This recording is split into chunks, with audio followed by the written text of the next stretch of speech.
비시 체제, 협력과 부역의 일대기. 진실을 지키는 이들이 나라도 지킨다. 1789년 대혁명 이후 오늘날까지 프랑스가 늘 같은 모습으로 이어진 건 아니다. 제정도 있었고 왕정도 있었다. 하지만 지금 프랑스는 공화국이다.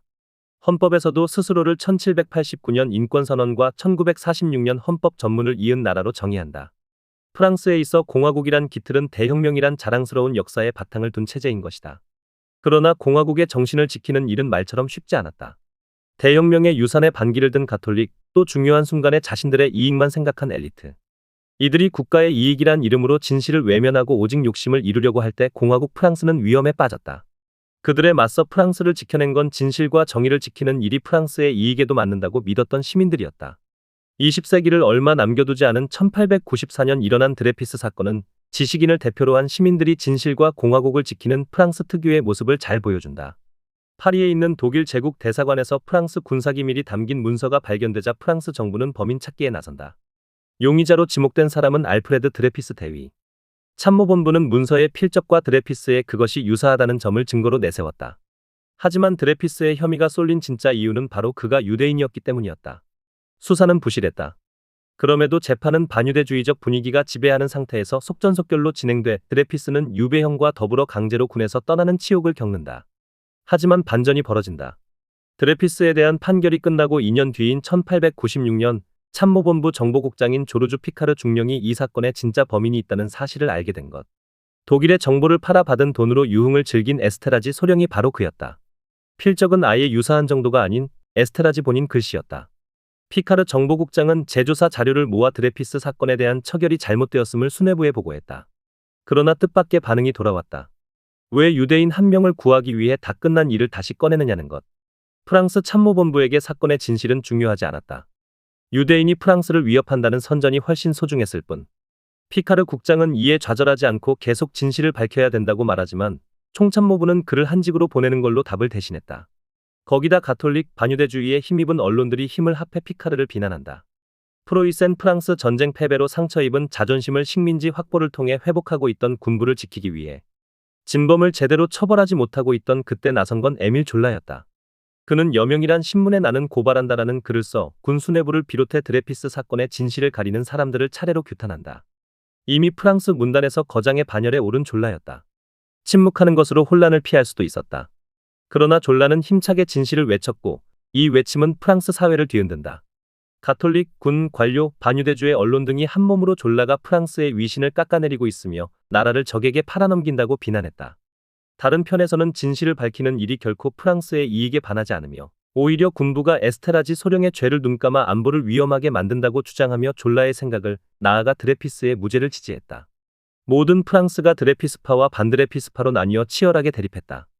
끝나지 않는 논쟁에 지친 프랑스 총참모부는 드레피스를 감형 후 사면하는 방식으로 출구를 모색한다. 오랜 유배 생활로 지친 드레피스는 사면에 응한다. 그럼에도 드레피스의 무죄를 믿은 지식인과 시민들은 끊임없이 그의 복권을 주장했고 마침내 드레피스의 최종 무죄가 선고된다. 이후 드레피스와 함께 진실을 되찾은 사람들은 가톨릭이 더 이상 국가의 운영에 간섭하며 여론을 호도하지 않게 만들기 위해 정교분리법을 이뤄낸다.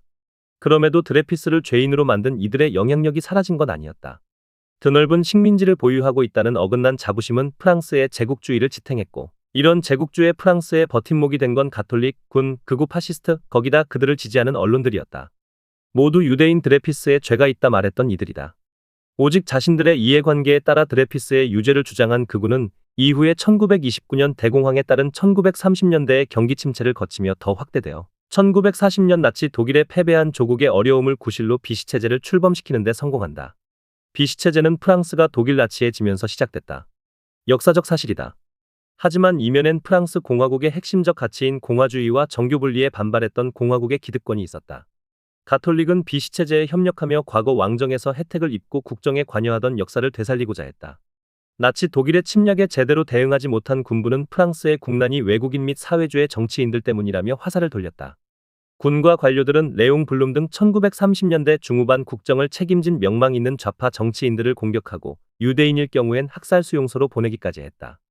파시즘을 따른 작가와 사상가들은 나치가 다스리는 유럽에서 이에 버금가는 지위를 누려야 프랑스가 산다고 주장했다. 이들 모두 공산주의자, 외국인, 프리메이슨이란 내부에 적이 없어야 프랑스가 우월함을 입증할 수 있다고 국민들에게 말했다. 그러나 이는 눈속임이었다. 1943년 나치가 스탈린그라드 전투에서 소련에 결정적으로 패배한 뒤 더 많은 전비를 프랑스에 요구하는 독일의 목소리가 거세졌다. 나치와의 관계를 원활히 해 저들의 요구를 누그러뜨리고 포로도 되찾겠다는 비시정부의 다짐은 이뤄지지 않았다. 나치 독일의 지배는 프랑스 전체로 확대되었고 나치 장교와 시비가 붙었다는 이유로 처형되는 등 무고한 국민들의 피해도 늘어갔다. 드레피스를 죄인으로 만든 이들은 나치와 함께 공화국을 짓밟았다. 그들이 민병대를 조직해 레지스탕스를 탄압한다고 해서 역사에 지은 죄를 가릴 수는 없었다. 비시체제는 패탱을 영웅으로 만들고 위대한 원수, 위대한 아버지가 조국을 구한다고 선전했다. 그러나 영웅은 없었다. 국민을 지키고 정작 나라를 구한 건 레지스탕스 활동에 나선 시민들이었다. 철로를 끊고 때론 나치 친위대 간부들을 습격하고 학살 수용소로 끌려가는 유대인을 구하고 연합군과 연락을 유지하고 조국 프랑스의 명예를 지킨 건 가톨릭 고위 사제도 군수뇌부도 파시스트 작가와 언론인들도 아니었던 것이다. 반면 자신들을 비판하는 사람들을 조국의 적이라 몰아간 그들이야말로 프랑스를 위험에 빠뜨렸다. 평소 으스대며 공화국 체제에 군림한 힘 있는 자들이 지키고자 한 건 오직 자신들의 이권 혹은 욕심이었다. 드레피스를 진범으로 몰며 자신들이 얼마나 국가를 생각하는지 국민들에게 보여주고자 했고 나치 독일과 손잡고 내부의 적을 잡아야 조국이 올바로 선다고 말했다. 그러나 실제로는 독일 제국의 정보를 팔아넘긴 모리베를 감싸 프랑스를 위험하게 만들고 나치 독일과 함께 정적들을 죽이는 일에만 혈안이 됐다. 그들은 프랑스를 위한다고 말만 했을 뿐 아무것도 지키지 않았다. 오히려 드레피스는 무죄라 외치며 거대한 힘에 맞선 지식인들, 소중한 자신들의 친구와 동료를 지키고 전체주의에 맞서는 게 공화국 프랑스를 수호하는 것이라 믿고 행동한 시민들이 오늘날 프랑스를 만들었다. 나와 같은 곳에서 숨쉬며 일상을 이어가는 수많은 사람들을 혐오하는 논리를 계속 이어가는 극우. 그들을 견제하는 힘은 바로 이러한 시민들에게서 나온다. 프랑스 시민들은 조금은 시간이 걸릴지라도 늘 승리했다. 드레피스의 무죄를 믿고 나치 독일에 맞서 무기를 든 이들은 진실을 말하는 게 결코 국가의 이익과 반하지 않는다고 믿었다. 그리하여 국가의 이익을 들먹이며 프랑스 사회를 잿빛으로 만든 모두에 저항했다. 사람들의 의식을 지배하는 가톨릭, 총과 칼로 대표되는 무력을 지닌 군, 경제적 이익에만 골몰하는 자본가. 더불어 그릇된 논리로 사람들을 혼란에 빠뜨리는 언론. 이렇듯 프랑스 사람들은 사회를 짓누르는 기득권에 맞서 진실을 수호해야 할 때 단결했다. 잠깐의 역행이 있을지라도 좌절하지도 포기하지도 않았다. 만약 기득권에 좌절했다면 그 역사는 기록으로 남겨 미완의 과제가 다음에 이뤄지도록 도왔다.